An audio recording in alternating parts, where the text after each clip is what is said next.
ילדי פרחים של שמש שזורחת, שמשות קטנות, חרציות על דש חולצה לבנה, סמלים שליוונו בילדות נושנה. הילדים שהיינו בגרו מזמן, נתיבי חיינו התפצלו והובילו הרחק מכאן, אבל אין ספק שבכל אחד ממש עמוק נשארו זיכרונות מן הביחד המתוק, הביחד המריר, הדביק, המעצבן, המעיק, השמח, הנועז, הסודי והמצחיק, כמו ימים לוהטים בהם חום הקיץ את האספלט מלהיט, ואנחנו על דשא המזכירות מחכים למסעית או לטנדר או מה שיבוא, אפילו סוס ועגלה, שיקח בטרמפ לחוף הים המוצל הנפלא.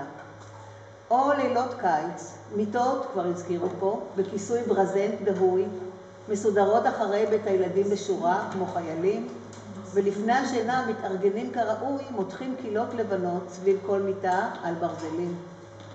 בצחוקים, הסתודדויות, לחישות וצווחות, חברת הילדים הייתה תחליף למשפחות. כמו כולם, למדנו להסוות פחדים וחששות, להכניס למגירות נסתרות את כל הרגשות. חברת הילדים מרגיעה ומנחמת, אבל לא אחת גם קשה ונוקמת. אין ברירה, מוכרחים להסתגל, להתיישר, להתנמך, להתאים לסרגל. גובה דש. גיל הנעורים, ואנחנו מדדים עם אהבות ראשונות, בתי ספר נפרדים.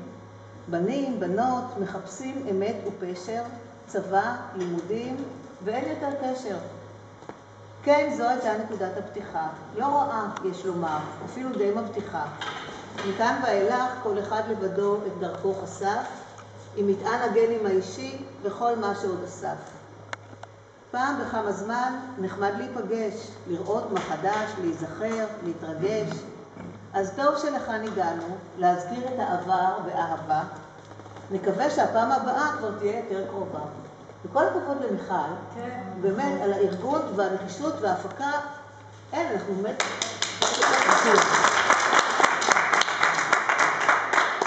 זהו, עכשיו אנחנו עוברים לראות מצגת שמיכל הכינה, ולקראת הסוף, בדרך למכוניות, אז כל אחד ייקח לו כזה דף, יש פה מגנטים מאחור עם רשימת הקשר, עם המיילים והטלפונים.